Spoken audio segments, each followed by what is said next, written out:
Welcome everyone to Salina Media Connections 2020 Annual Meeting. Our purpose today is to conduct business as required in the organizational bylaws, but also to help everyone have a greater appreciation and understanding of why Salina Media Connection exists. We're going to show some highlights of some of the things that we do, some of our activities, and hopefully everybody can get to know us better and each other better. I think it's an understatement to say that we are proud of what we're doing. We act as a bridge to bring government and the public in Salina closer together. So enjoy the morning refreshments, pick up some literature. Everybody has some on their chairs.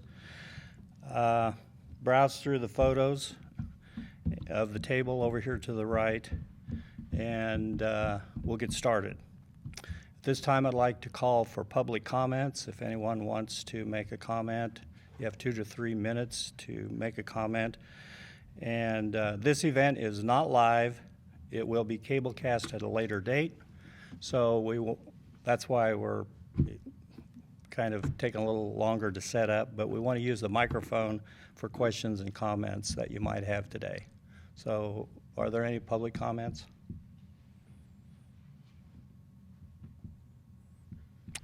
Hearing none, I'd like to make a few.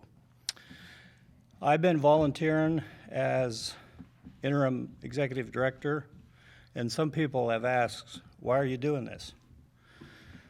I became a member of Access TV when it opened over 28 years ago. And it provided me with two things. I wasn't the most active member, as Mike can probably attest, but I remember one day, Mike's going to be our guest speaker later on. I was here like 2 in the morning, and he come in and said, "Where are you doing this?" or whatever.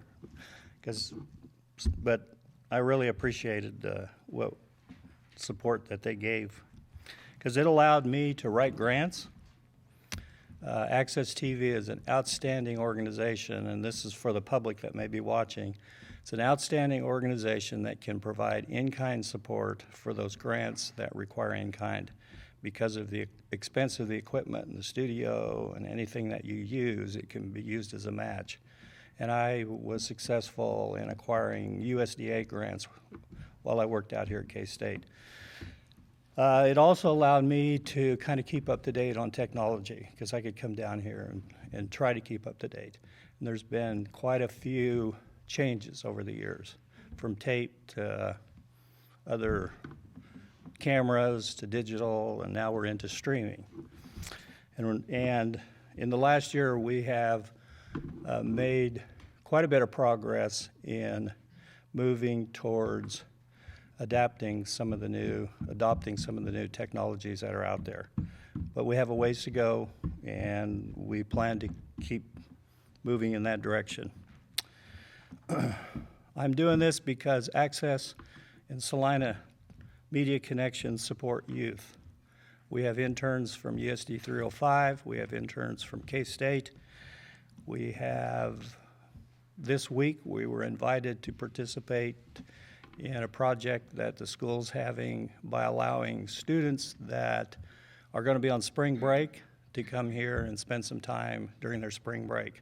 So this is going to cause us, if we decide to move in to take on that challenge, we might need some volunteers to help us work with students that might come down here. And we did not solicit this opportunity. It came from USD 305. We also provide local entrepreneurs like XWE, Duncan, who I didn't pay attention very much to wrestling before, but after attending a few events, there's some people with a lot of enthusiasm, and the headquarters for the league that he started is right here in Salina, and we're helping provide publicity for what he's doing. We have a contract with Liberty Football, indoor football. We do the high school football.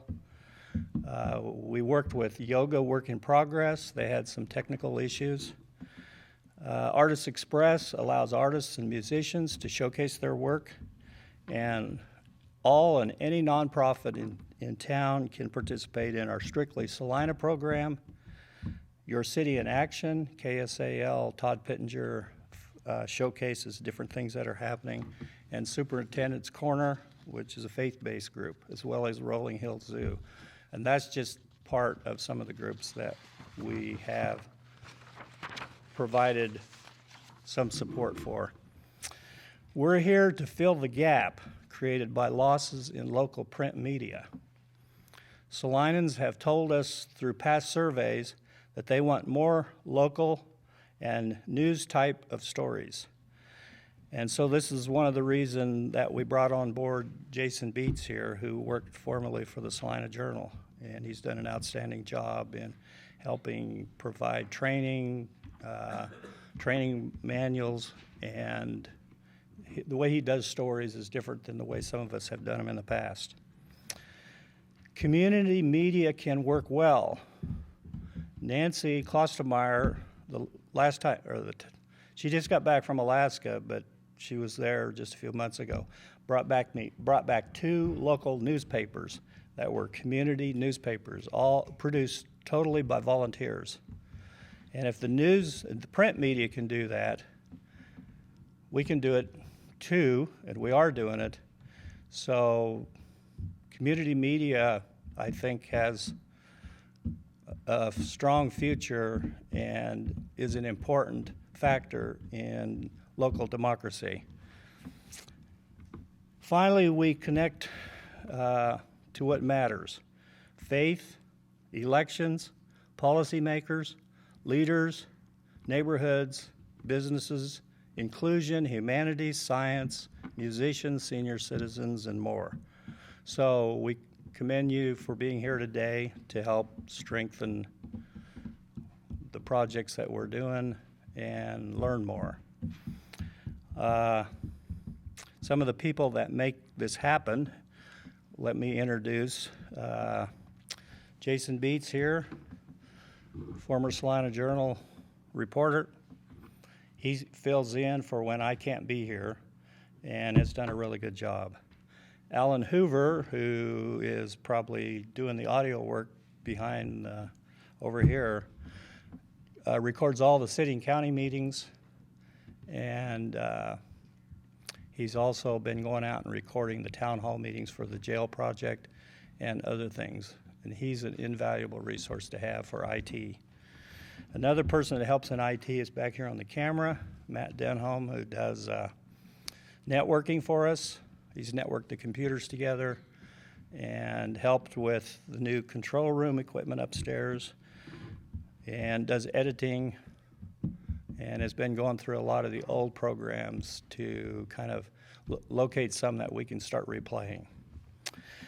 Jocelyn Denny, who is directing back here, and you'll meet her a little bit later on, has had multiple years in the military doing public information service, and she's been outstanding help. She's internal, helping us in every facet here, and she goes out in the community and does things as well too. And unfortunately, she's been called back into the military, and next week is her last week.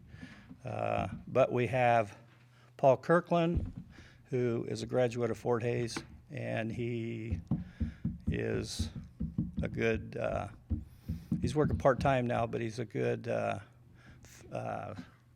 resource for a lot of things that Jacqueline's doing. Phyllis Pham, I don't know if she's here yet. She works at Melissa, yeah, excuse me, Melissa. She works at KSAL and in the evenings does board work, audio work, and has been coming over here, and we hope to utilize her more in the future. Erin Boyle, who is not here, her father passed away and they're having their memorial service today, does a scheduling for our community channel, and she's helped on other projects. And Carolyn Tipton, who is a K-State intern, has the web page as a responsibility, and we're going to be updating that in the next few weeks. So it's going to have a makeover, And she also does editing for the XWE program and other projects. She can do studio work and what have you. And finally, Mallory Humphrey, who is our new office assistant, and she's been out working outside there. She does the payroll and accounting and things like that. So that seems like a large staff. Most of these are part-time employees. So we've kind of mixed a schedule together that works pretty well. And one of the things that we identified is we need to have cross-training. So by having some part-time people, we can have people that adapt to different positions better. Our board includes Dr. Mark Jackson, Nancy Klostermeyer, back here is the treasurer, Mark's the vice president, Nancy Hodges with Mike Wilson does the secretary work, Bob German, back in the right-hand side there, Misty Serene from the Art Center, Jim Goveru, who does football for us, and Colin Crowder. He's a great announcer and does football. Both those guys are techies. And Bruce Lacey, who's helped us out. Mike Wilson, emeritus, back here. Colin will be going off the board, and Mark's going off the board. So the next order of business is to approve the minutes and accept the financial reports. I'd like Mike and Nancy to come up here.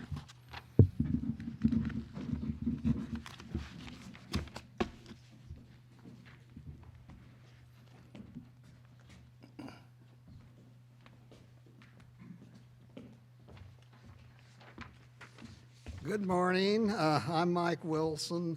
I record the minutes at meetings. So I hope you've had time to look over the minutes. Those were on your chairs. And these are the minutes of our last annual board meeting.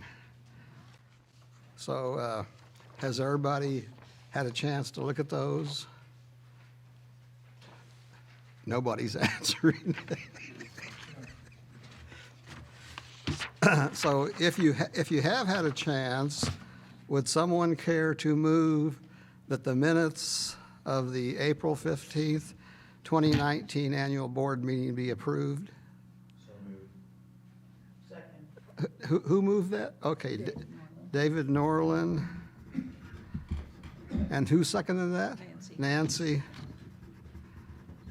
Okay, it has been moved and seconded that these minutes be approved.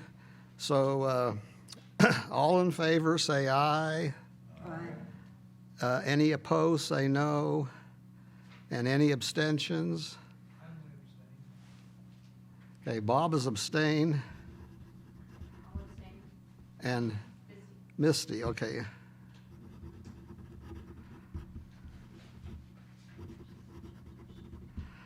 Okay, thank you.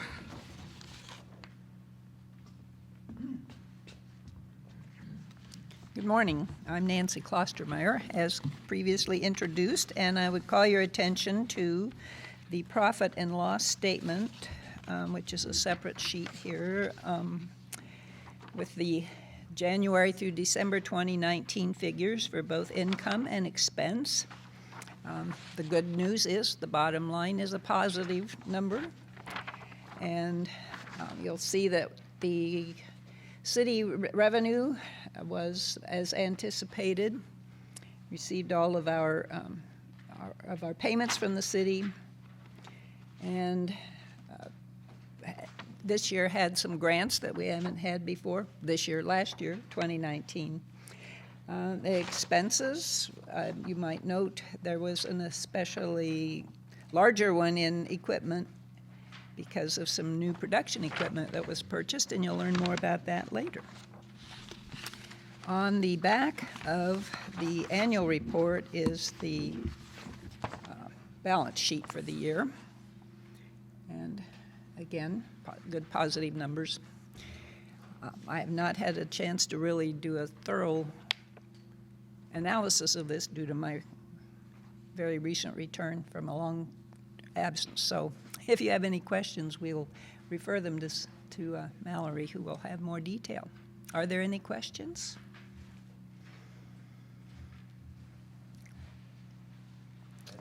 Yes. Something about the accounting services, 10,000 something. Okay. I think I better defer to someone with more detail. That has been a contracted service, correct, Greg? The accounting services was contracted last year, correct?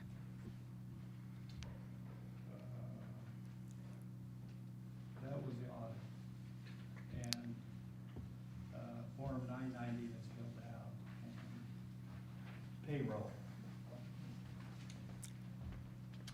The accounting service represents the audit that was completed, the Form 990, and payroll, quarterly taxes and things like that. The audit costs us about nearly $7,500, $8,000, and then the Form 990 is $500 to $1,000, and then the quarterly taxes have been a few $100s each time.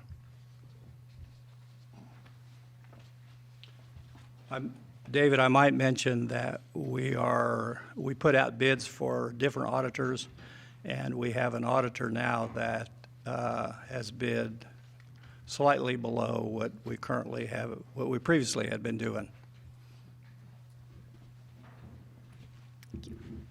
Are there any other questions?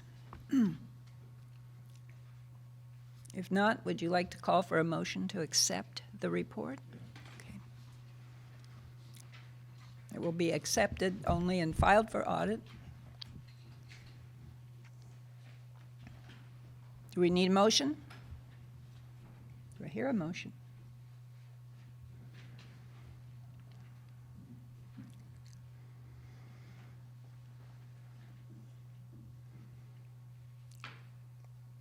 There being no motion, I don't know what the next step is. So does it need to be a board member to make that motion? I believe just a member. This is a membership meeting, is my understanding. Thank you, David. Is there a second? Okay, thank you, Joan. It's been moved and seconded. All those in favor say aye. Aye. Opposed? Same sign, nay. All right, it passed. Thank you very much.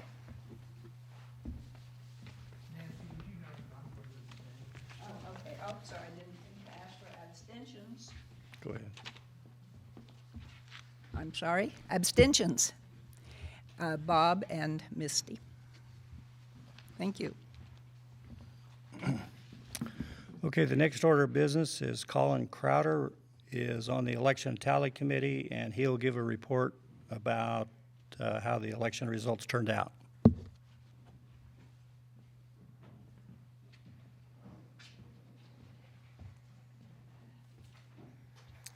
Morning, everybody. I was on the ballot counting committee, let's say, along with Jim Govero. Counted the ballots multiple times, and we did have 4 nominees, but the 3 that won was Nancy Klostermeyer, Duncan Curtis, and Brooks Olivia. Any questions? Thank you.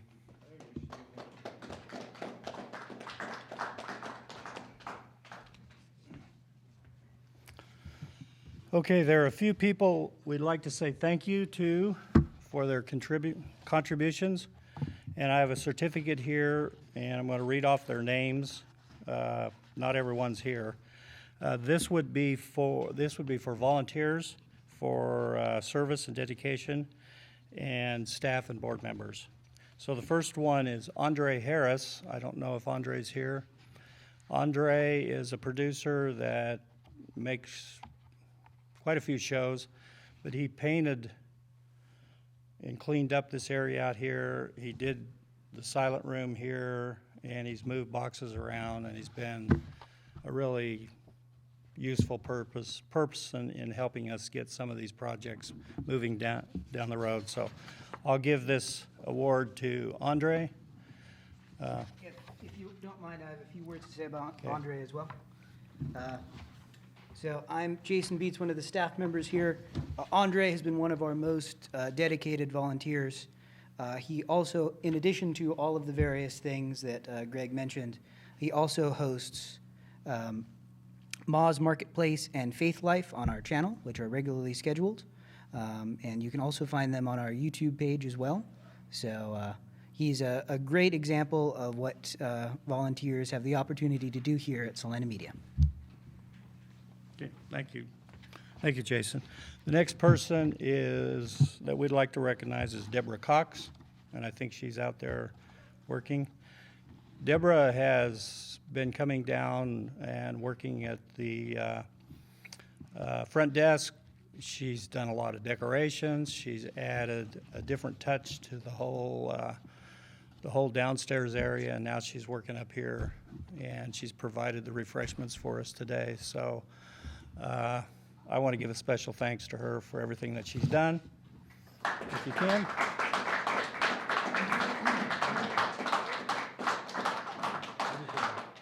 Thank you. The next person is Teresa Terry. Teresa comes in every Sunday and cleans. And this is totally volunteer on her part. She's been doing this for years. She has some of the plants downstairs too. And so she's not here, but if you happen to be driving by on a Sunday, you'll see her working in here. So that's a great help to us. And then someone who has spent time with our dubbing equipment and has been dubbing we don't have a lot of people that use this, but we need to market it a little bit more, that we can dub old tapes and things like that. We're one of the few places in town that does it. And he's also worked with our registration database is Pat Harrington. I don't think, is Pat around out there? No.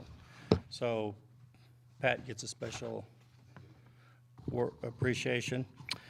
One of our guest hosts who's been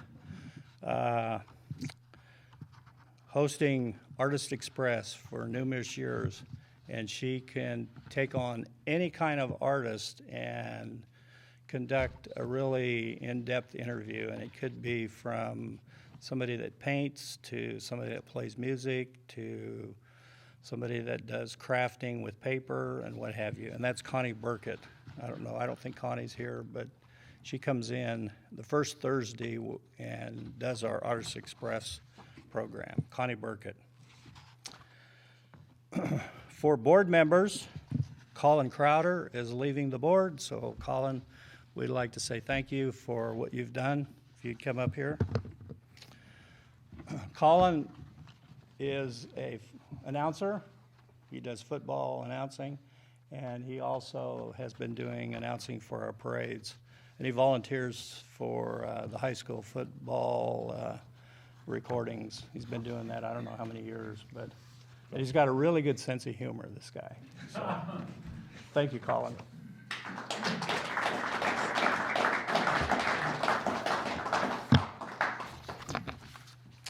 Another person that wasn't able to make it, but has served on our board twice, and that's Mark Jackson, Dr. Mark Jackson. He's the vice president.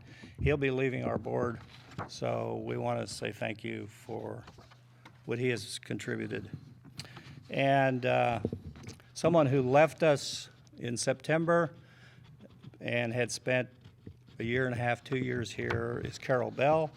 And so we're giving a certificate of appreciation to her for the efforts that she has contributed to the organization. Finally, Jacqueline, who's leaving us technically today, but she's going to come back to next week, 3 days, and kind of help go around and answer questions and those kinds of things. And she's moving out of town, I think, Friday. So Jacqueline's back there. I don't know, she's directing, so we really can't call her out. But she'll be out here in a little bit when Jason and her are going to showcase the highlight program, so you'll get to meet her. She's been fantastic, so Jacqueline gets an award too. So it's time for highlights. You know, we've been doing a lot of talking. We're not about talking so much. We're more about media and television, so that's where we're turning.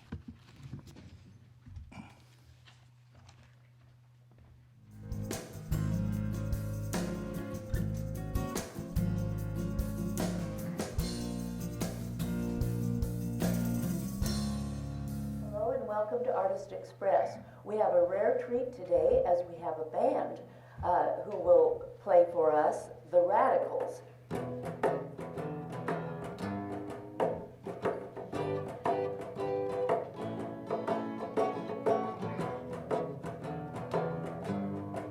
Hello and welcome. This is Your City in Action here on Salina Media Connection. I'm your host, Todd Pittenger. Hello, this is Mall's Marketplace. I'm your host, Andre Harris. I'm here at Carl's Cuts in Salina, Kansas with cosmetologist Tiffany Rebels. Hello, this is John Blanchard, and we're here at the Salina Field House to talk to Jessica Martin and some of the vendors here, the charity organizations that are participating in Match Madness.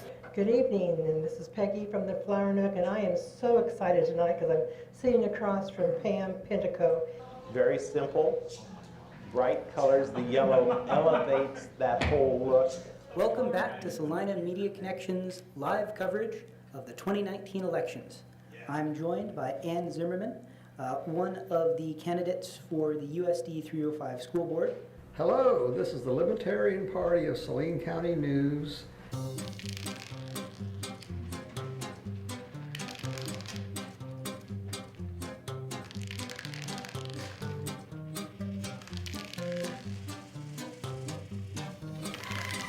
Hello and welcome to a brand new season of Friday Night Football here on Salina Media Connection. Here picking up things a little ways into the first quarter, we have the Salina South Cougars against the McPherson Bullpups. I'm one of your hosts, Colin Crowder, alongside my partner, Charles Ross. Hi, I'm Rachel Hen-Constantino, and you're watching City View. Today on the show with me, I have Susan Hawksworth, the director of the Smoky Hill Museum, and they have a sale going on that she's going to tell us all about.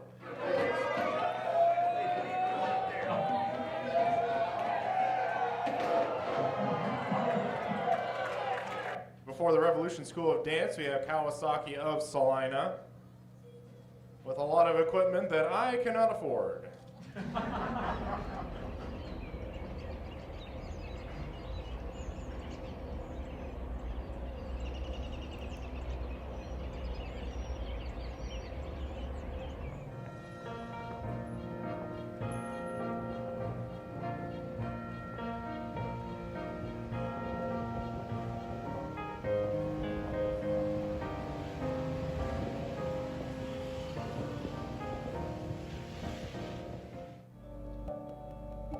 Big participants in the Art Center since our oldest was really little, and classes are fantastic, and they always walk away with something they're really, really proud of, and it's, I just feel we are just so blessed to be able to have something like this. Like, this is stuff you hear about being in big cities, not little Salina, Kansas, you know, and that we have such a creative community and a community that cares and loves the arts so much and sees the benefit and sharing the arts with others. That's something we don't take for granted. So.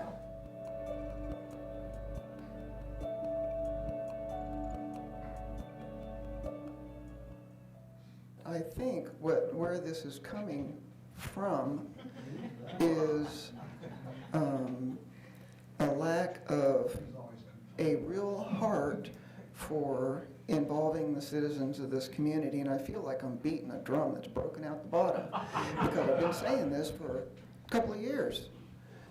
To me, it's smarter to put us on a site that there's at least some room for the future without taking people's homes, and it's just moving forward. That would be my choice, but I don't get to make that choice. Ultimately, the choice is going to be made by input from all you folks, giving it to the commissioners, and they get to make the decision to even put it on a ballot.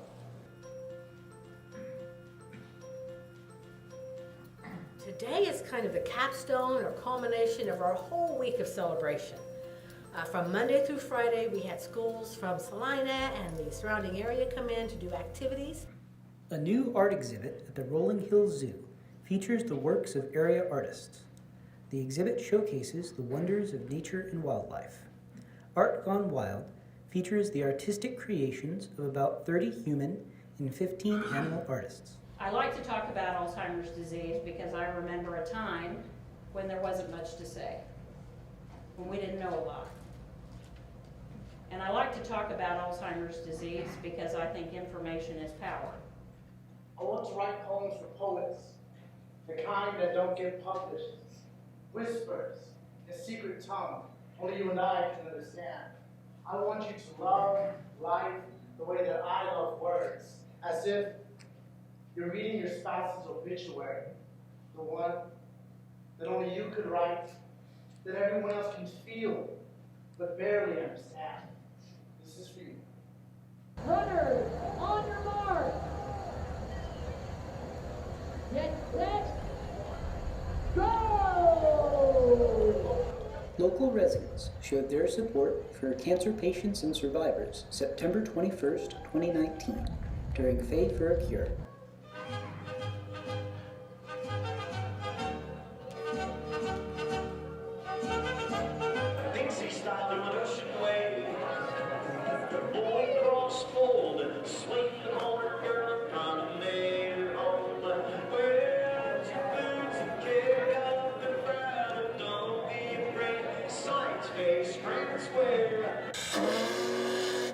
Young and old alike gathered to watch a restored steam-powered train arrive in Salina on Wednesday, November 20th, 2019.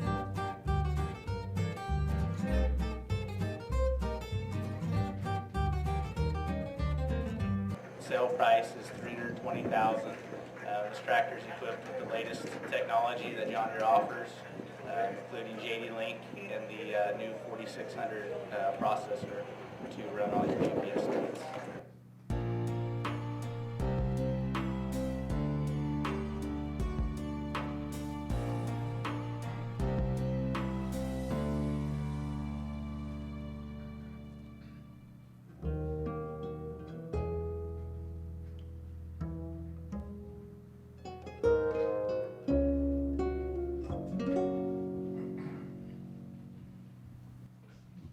Thank you.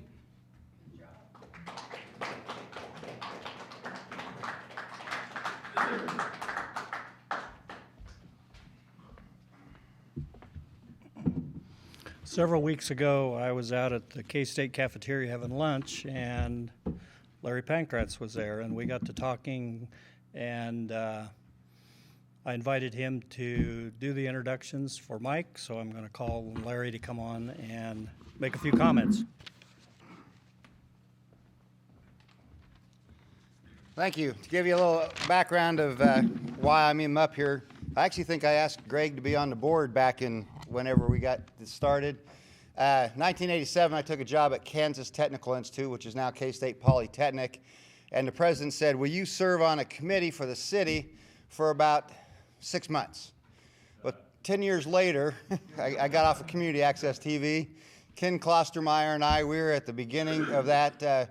Actually, back then, to give you a little background of how maybe Community Access started, is 1987, like I said, I got on this committee. Currently a company that did cable television here called TCI, they did 2 rate increases and they did not get permission from the city council. So when they came in to negotiate their contract, they came in and they flew in on a jet and they told us that you're asking for, and we gave a proposal of our committee working together and said, they said, you want a Cessna Citation, but you only need a Piper Cub. Well, if you know what a Piper Cub is, that's just a little 2-seat aircraft. And so Steve Ryan and Dennis Kissinger, the city manager, Steve Ryan, the city commissioner, they said, we're going to fight him. And actually, Salina was a example of how TCI used us as an example how not to negotiate a cable contract after this. You probably have we have one of the best studios of all community access in the state of Kansas. Ken and I were up in St. Paul, Minnesota to a national conference, and I remember Ken and I going into the St. Paul community access facility, and it was an old house. And they thought they were just, really going. And I just came from Kansas State University here, and a guy named Mel Chastain was running the Dole Center, the new video production facility, and he came here and he went, you won't believe, but you have the nicest facility that I've seen, probably about the only one in the state of Kansas. There's TV stations that do not have as nice a facility as this. So anyways, we won a $700,000 settlement with TCI. $100,000 went to the attorney from DC and the lady from California who fought TCI across the nation, and another $600,000 went here. So I was in charge of the building committee, and a guy named Frank Gilbert was in charge of the production. And we see these cameras now and these lights, and I mean, actually I used to have hair back when this all started, but we saw that, and I'd do the cantata at the Trinity Methodist Church. I don't know if it's still going on, but we had the van that was not heated, but then you had these big old lights that were bearing down on these people for the choir, and they were really hot, and we were so jealous because it was 1 degree out in the van, but community access and what you're doing now is the voice of Salina. 98 years ago, this building was opened by John Shaver Sr., and it was a community facility that we had. This used to be the stage, if no one didn't know this, and this is a stage. They had all the productions here. The gymnasium is over here for all the ball games. I mean, there's a lot of neat stuff coming here. I think some of the original, like Frank Sinatra, there's some real big names that served here. And to me, that's what's cool about it still being here is it's the voice for the community, but it's not here. It's all over. So congratulations on continuing to move forward with that. So then we had the chance to go ahead and make this facility. And this was an old wooden floor, and it actually had so much water had come in it had ripples. So we tore it out. We started working on that. I'm not sure when Mike came in during that, towards the very beginning of it, because his office was over, if you go through the main front doors over here, there's a little kind of cool looking ticket booth. His office was behind that, and then we had the ticket booth. So we thought we had a lot of room. And then we were working on this, and Mike was a really important find for us. He came from California. We're going, why would you come to Salina, Kansas? Big cities. And he said, well, I made a lot of money selling my house coming here, so that was a good investment for me. But he was a good investment for the city of Salina and our cable system, because he really gave us the foundation to continue to grow what it's all about. Now, has the philosophies changed with deregulation, things like that? Yes, they have, but you're still the voice of the community. Before I introduce him, I do have to tell you about one of the interesting events that Mike and I had. Is I was in charge of the building committee, and Mike is coming from California, and John Shaver Jr., his actual dad, was in charge of this building. He got the contract to remodel this. And John Shaver Jr. was from Kansas, and he was probably more my age-ish at that time, 30-some years ago, but he didn't always see eye to eye with Mike. So our meetings would get a little tenuous, and so I learned that it's probably better to keep California over here and Kansas here, and then I kind of was in the middle at Colorado. And so, we got it, but the glass desk out there is because this guy had class, and I always thought that was one of the neatest things. As you came in, it was very welcoming, and that was actually the fight that I decided to split them up. But Mike was a hard worker, and we really appreciate all those things. The one thing I will say about John Shaver is that I was also on the domestic violence committee about 2000, and he gave where domestic DVAC is, was directly to the south of Stiefel Theater. He gave his building to DVAC, so that gave them that foot up also to help domestic violence survivors and those type of things. So it wasn't just us. It was John was a good guy. This was a whole new thing. I mean, think about it. You're coming to Salina, Kansas. You're starting a production facility here. You got a van. I mean, it was right. I mean, I was excited, and I'm still excited to see the advancements. I mean, if you look in there and you wonder why did they make it so big? Well, back then that was packed. I mean, Mike and I were just in there a little bit ago. Going, wow, everything's like right here. But that's what telecommunications has done, and we appreciate all the Greg's hanging in there all these years to do that, to stay there. I'm currently at Salina Technical College, and back then it was just a vocational technical school. So it's it's always exciting to see all the changes happening. Well, Mike Henry was our director back then, and should say Michael Henry. That's what his official name is. But he brought a passion to Salina that we really needed to get this kicked off. He helped us say, okay, this is how you need to write the bylaws. I always liked his foam rubber policy that if someone shoots something at you that's questionable, you just have it bounce back and forth a few times and see how far they're going to push it to see if they're really going to put some of this on, because this is new territory. We didn't know what was going to get produced or those type of things. We were a little leery. We had some ups and downs, but it is what it is today. So Mike is currently the owner of e-learning. E-learning, is that the name of the company? That's good. Yeah, good. But I was looking at his thing, and he says he's an e-learning evangelist. So I'm expecting a little, preaching today about e-learning and those type of things. Point Productions is a custom e-learning design and development group specializing in innovative technology, social learning, and results-oriented online pedagogy. That's that higher ed stuff. Custom projects are tailored to organizational goals, targeting learning objectives and appropriate to return on investment. So Mike just continued to teach and learn and get the word out. So it's a great privilege for me to renew my friendship with Michael and introduce him as our speaker.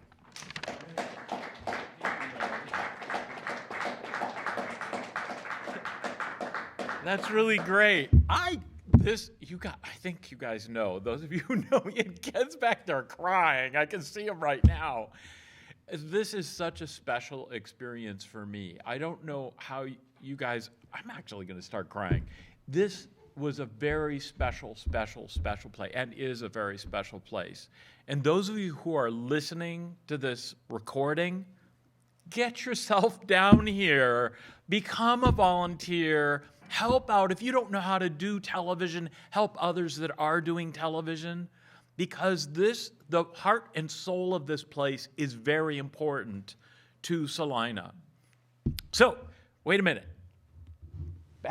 Where's my presentation? Hang on, I've got a presentation up here somewhere. So I decided to call this Back to the Future, which is aptly appropriate, because here I am coming down 70, and I saw a sign for bogeys. And I go, oh, bogeys, oh my gosh. And a sign for Cozy Inn. And I thought, and Salina was my home for maybe 4.5 years. And as Larry mentioned, I came from California, and this was many years ago. I don't look the way I looked then. You'll see pictures over there, and maybe for the video if you want to. And here's the other thing, is I cannot stop directing. I walked into the control room and I said, well, you could do this and that. And I said, no, it's not my job. I don't need to do that anymore. But if you would love to shoot some video to put on the pictures to put as part of this, I'm happy to have people look at pictures rather than me at this point. I need to just tell you just a little bit about where I've come from. And as Larry mentioned, I was doing educational access in California when Sue Buskey called. And here's another factoid for those of you who know Sue Buskey. Sue Buskey was the one, there are many of you in this room who know who she is. She's the one that as Larry mentioned, did the suit against TCI, which was part of the award, which was part of the endowment that really set up this place to begin with. Sue Buskey had been a professional friend of mine for a long time. And when I was in Pasadena, she called and she said, you need to go to Salina, Kansas. And I said, you mean Salina? Salina, where is Salina? And she said, it's in Kansas. And I go, is that near Colorado? So but I have to tell you that she said, and it was very true, that in Salina you had ingredients really to make community access something incredibly special. Because number one, there was no representation in television. I mean, there was a decent newspaper in town, radio, but there was no opportunity for the community to reflect itself in television. You had the Wichita television, Kansas City television, and so it really was a good combination of people working together to, as was mentioned earlier, become the voice of Salina. So I'm going to tell, by the way, that's kind of more what I look like when I was here. So it was many years ago. And by the way, those of you who are interested in my opinion of turning older, when the AARP cards come, I make a little bonfire and light it up and say, this ain't gonna happen, but I accept a senior discount every once in a while when I go to the movies.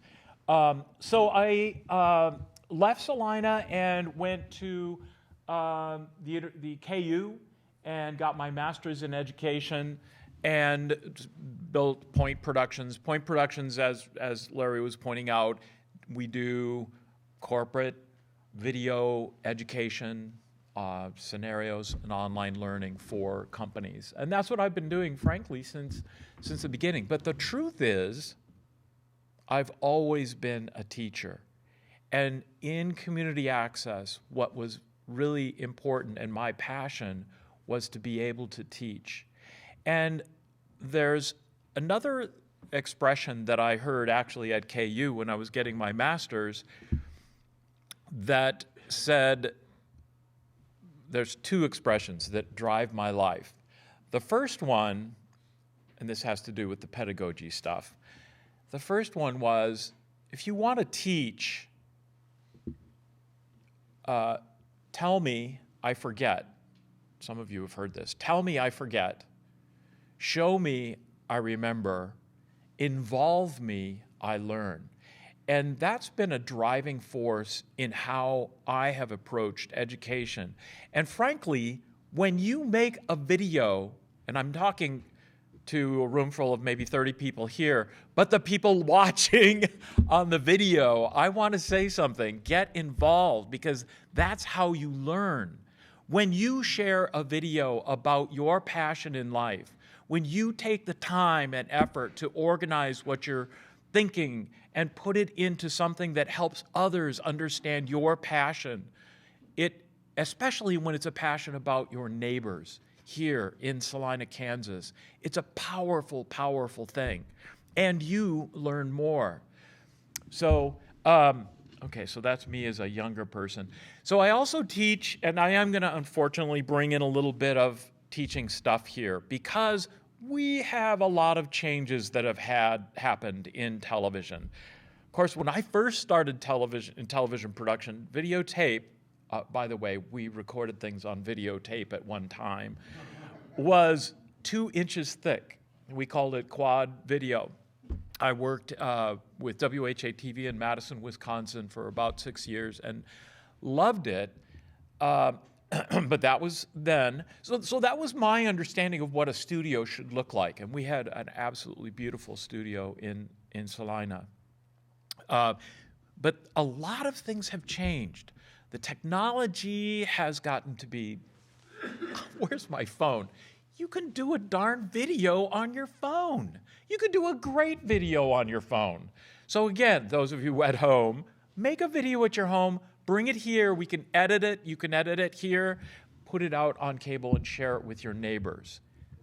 The important part of all of what I just said is sharing it with your neighbors. So media and access has nothing to do with the technology. I'm going to say that again, because a lot of people say, how access is all about television, or it's all about video or media. It's not about the technology. It has nothing to do with the technology. It actually has everything to do with a very old and very important concept: the public square. Standing up, frankly, taking the courage to stand up. A lot of people who make television here, sharing their passion, they get criticized for what they put on Access. I know this because it happened 28 years ago, and I'm sure it happens today. That passion is incredibly important. It's what brings a community together. The idea of sharing what's important to you personally and sharing it with your neighbors, and then they make a video saying, no, you know what, he's completely wrong. I'm going to make a video showing everybody that he's completely wrong. That's called dialogue. It's also called the marketplace of ideas.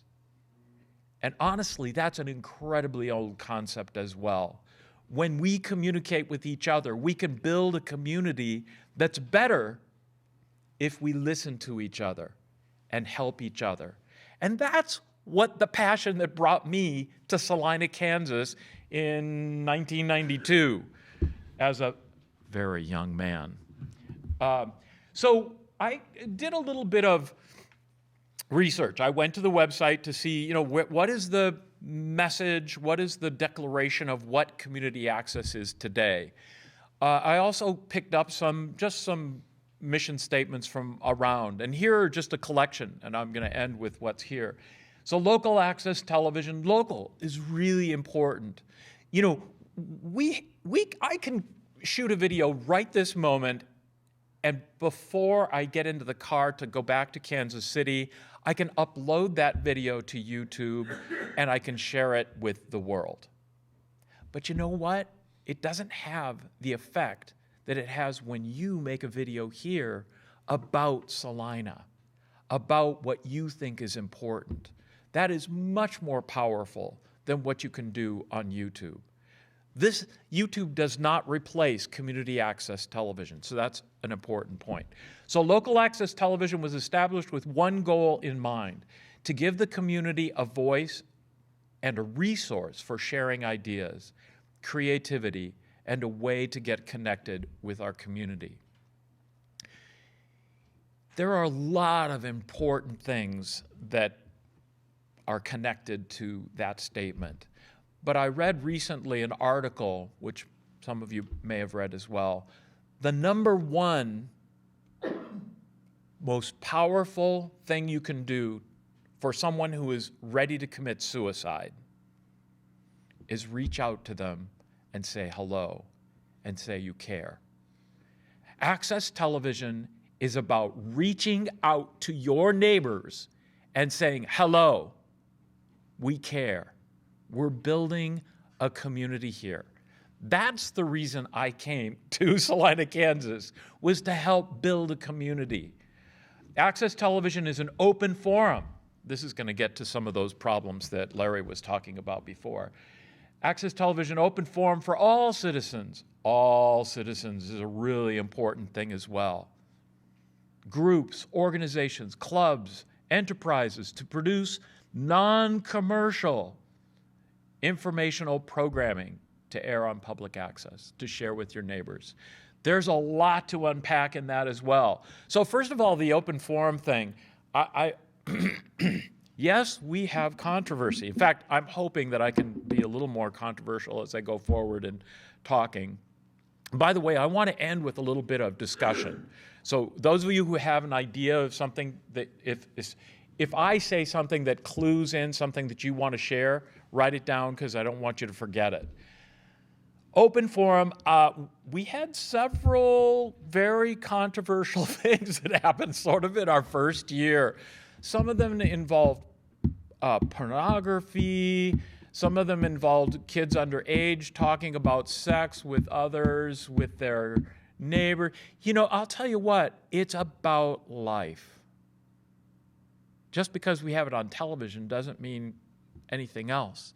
It just means it's part of life. And we need to get used to it. I remember also SolNet. We did Access television sort of started before the internet.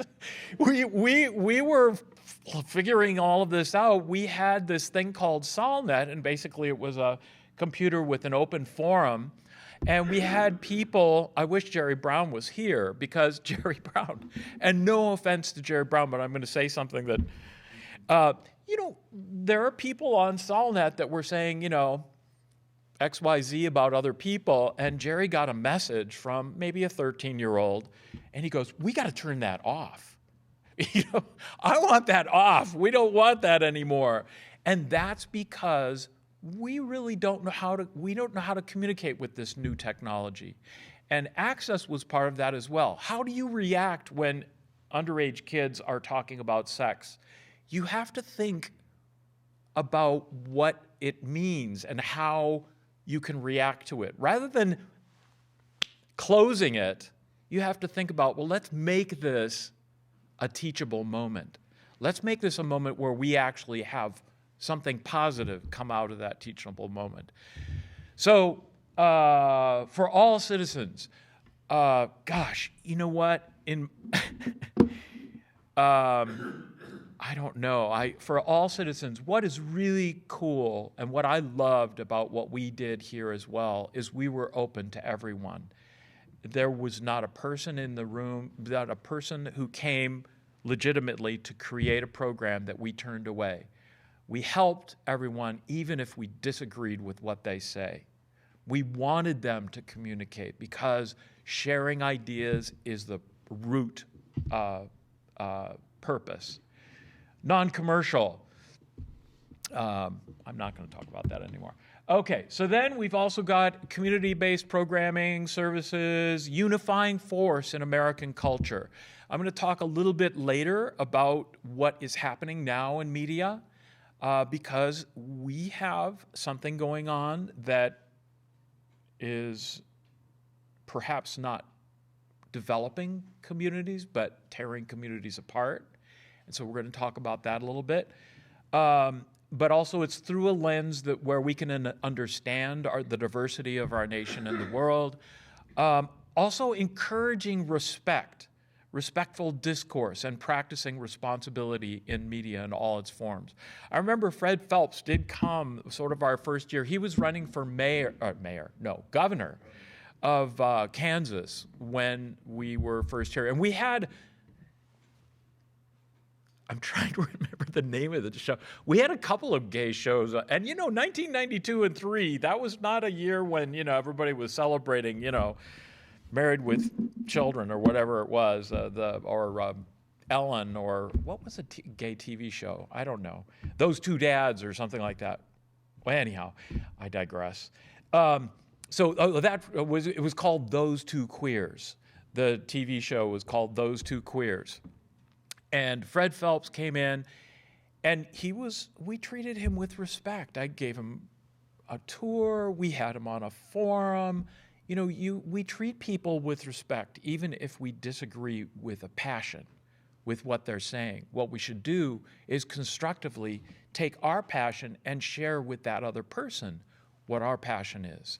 And mine, and what our founding principles was including all people and being responsible. And then here, I think this is your mission at this point, is creating a difference through media. And I think that's correct. Is that right? So, and that is wonderful. And that's what Access is all about. So I'm going to jump in just a little bit, maybe for about 3 to 4 minutes, maybe 5. Just cut me off if I go too long. Is that we are in a revolution.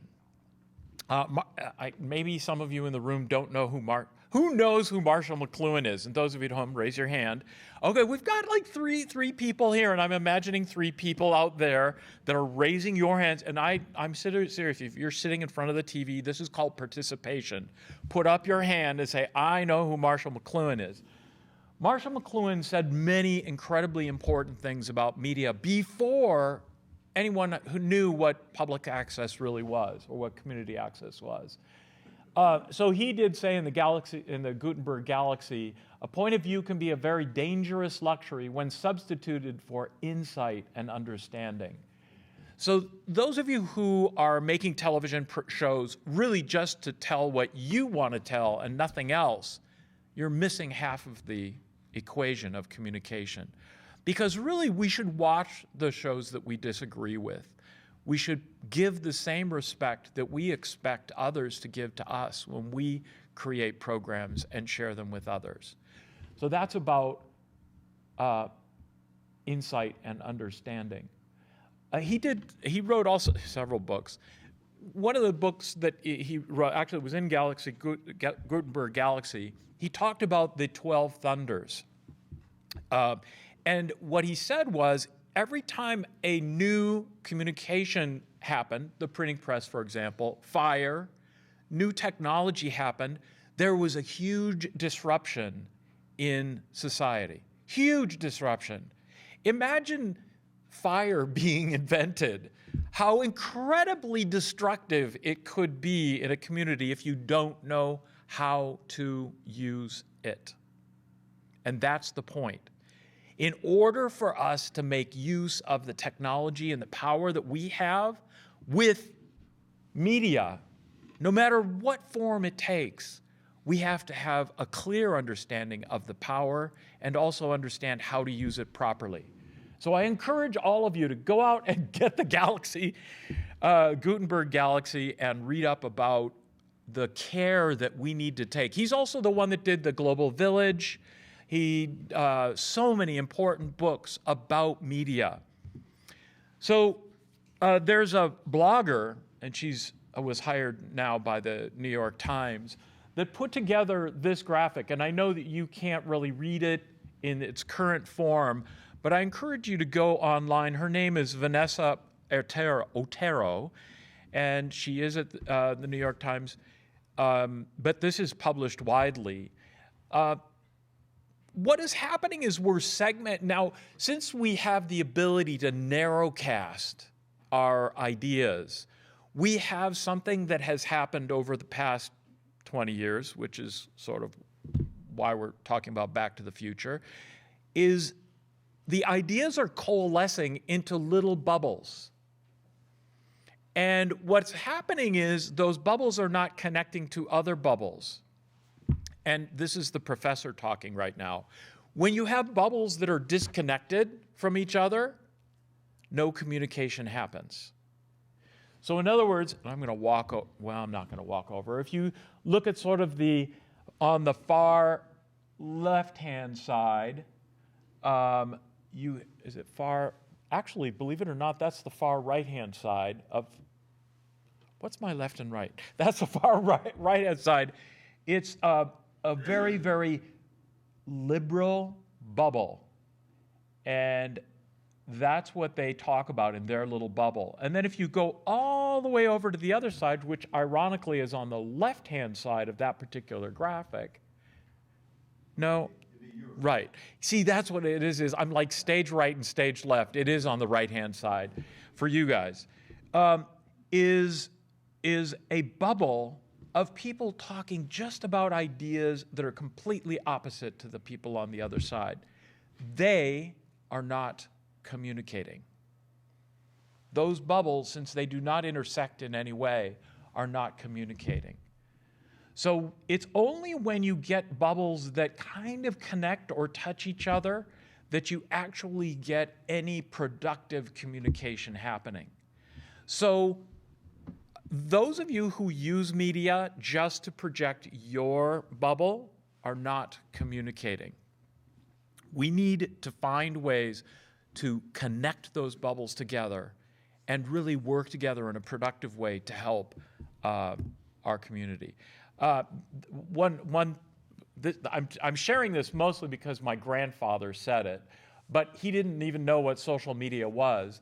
But when things are posted on social media about you that you don't like, and I'm hoping to goodness that somebody posts something on social media and says that I'm just a horrible person, because I need to have the strength to realize that I'm not a horrible person.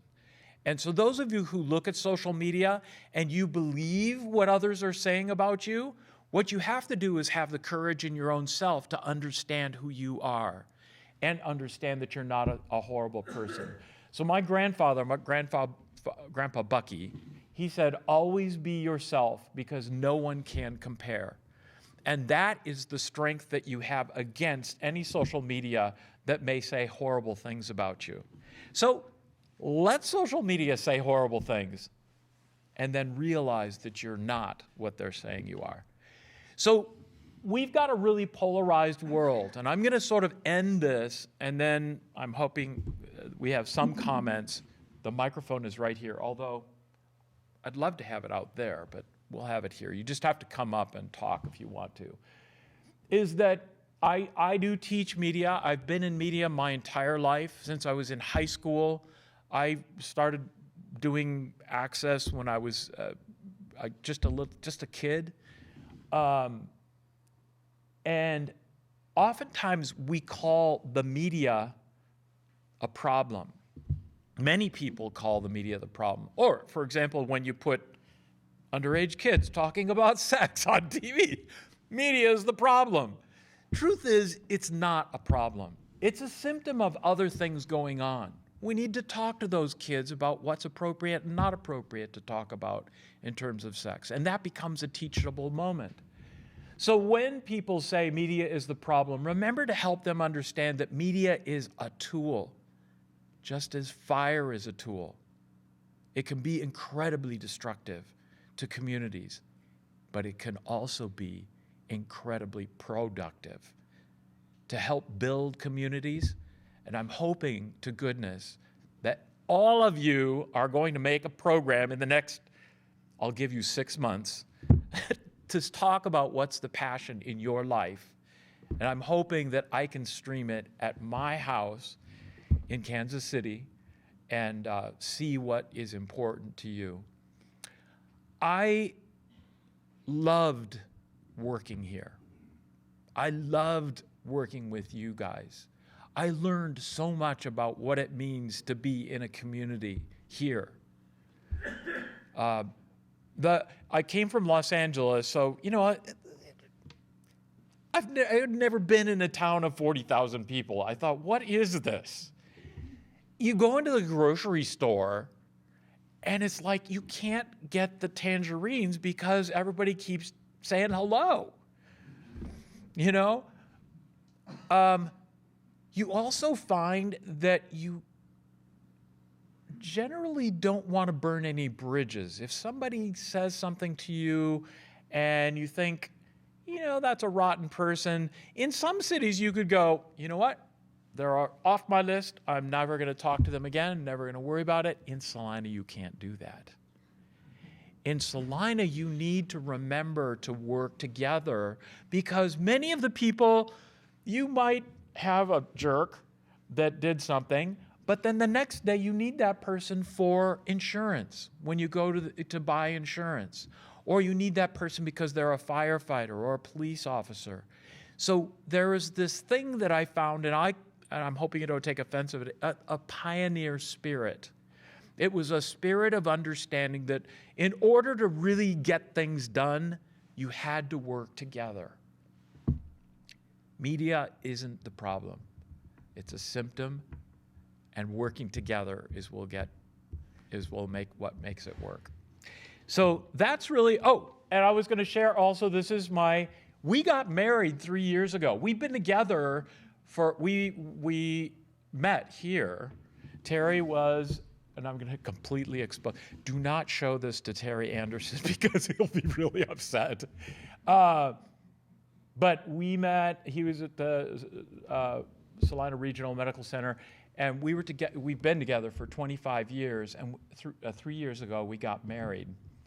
And I know some of you listening especially may not think that's right, but thank God we have that because Terry is the love of my life. The reason I bring this up is because it really is important for us to be authentic and real with each other. If we are honest and share who we are, we project love to the universe, and then powerful things can happen. So that's really it. I'm not going to share that slide. Let's talk. Anybody have something to say that, please just one person say something controversial. Even if it's, we'll bleep it, but whatever, Come on up here. This is a technological thing. I still have not gotten rid of my directorial cap. Use the microphone, please. So the spouse and I last night watched on streaming television, which is, I think, a big issue, part of a documentary called The Hack. And it is about how Cambridge Analytica was able to use Facebook and all those electronic platforms in order to narrowcast to a specific audience and to be able to get personality profiles that they could target, and they could switch people from a particular political point of view. True both for the Brexit movement in Britain as well as here. And in the face of forces like that, I share with you, Mike, a faith in local communication. But I think I'd appreciate just some discussion among the group and from the experts as well, because you're standing there, you have a microphone, you're an expert, right? How do we utilize streaming television, particularly the use of YouTube here, because increasingly people are not watching any channel at 7 o'clock on Thursday. They are increasingly saying, I'll stream it because it's available streaming. So we have the YouTube channel as a way to do that. But I'd be interested in a discussion about how community media connection, which I always have to call it Access TV. I'm sorry, that's what I got used to. How can we use that in order to create the kind of community conversations we're talking about? Great. So that's fantastic, and I would love other comments if anyone else has a comment about that. And one point that I would like to share, at least from my perspective, is that the act of actually making the communication is something that YouTube doesn't have. So when you get a studio full of people and you're making a program here, the actual act of producing the media is an incredibly important communication process. When you bring a classroom of kids together, help them understand and how to make a television program, it becomes a media literacy issue because they understand that they have that same control as well. Streaming and honestly, gosh, I mean, many of us in this room grew up in the days when we had 3 or 4 network television things, and that was it. There was nothing else. So in terms of Back to the Future and in terms of technological change, we have so many opportunities for eyeballs, it's difficult to get attention.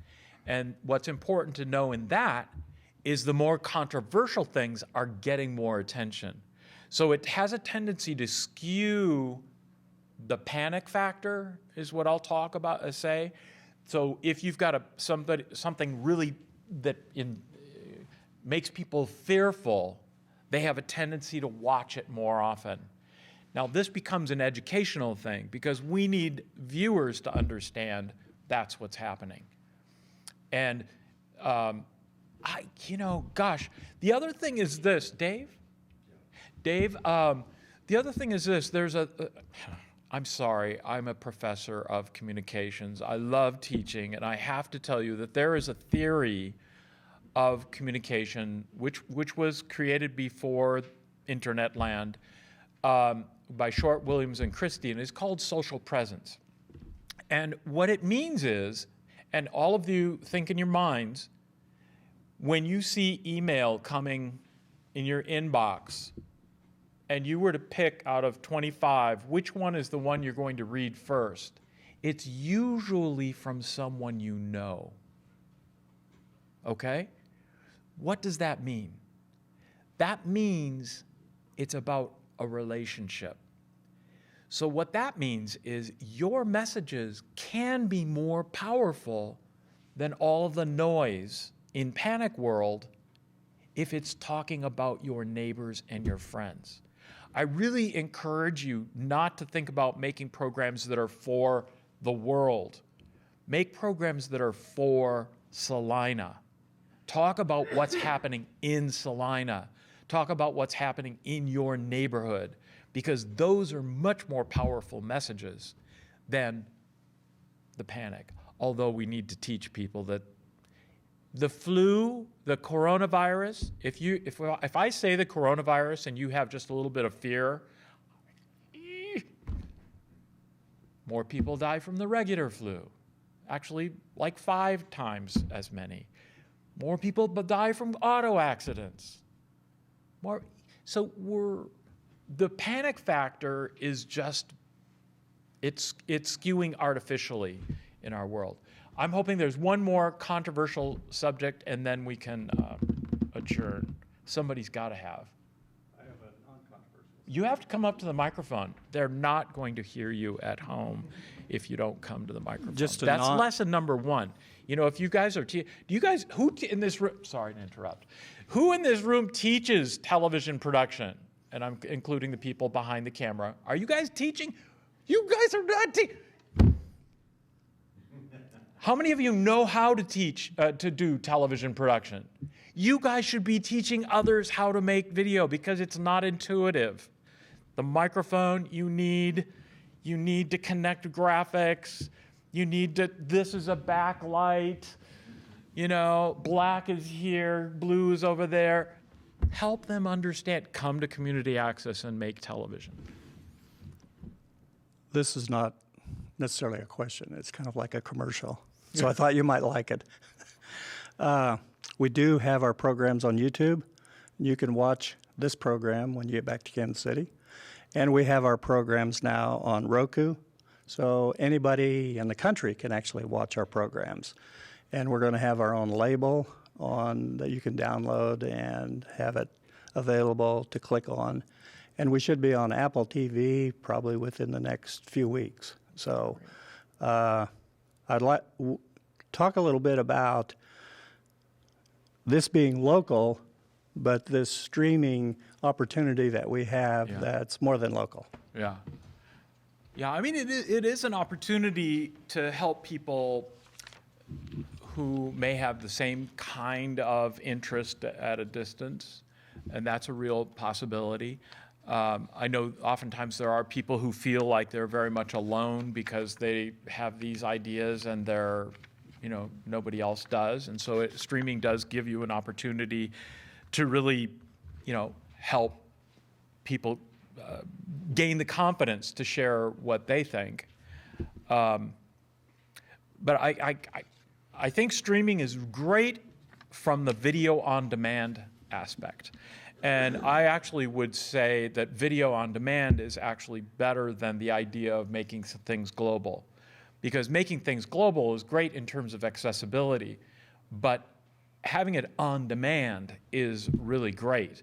Because you're exactly right, people don't watch live television, although I do wish this were live. There's a certain thing that happens when you're live, your heart pounds just a little harder. So I encourage you to do live programs, and I know you do. So, all right, anything else? I'm going to leave you with one last thing. Always love yourself first, and then love your neighbors. Thank you.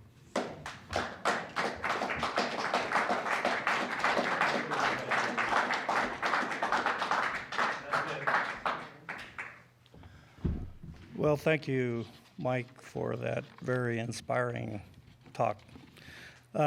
This concludes the 2020 annual meeting. Please feel free to browse around, take a visit, take a tour of the facility, have refreshments, stay around, visit with Mike one-on-one. For the board, let's take a 5-minute break. We're on schedule, and the board's going to have a meeting immediately after this at noon downstairs in the boardroom. So this concludes the meeting. Thank you very much.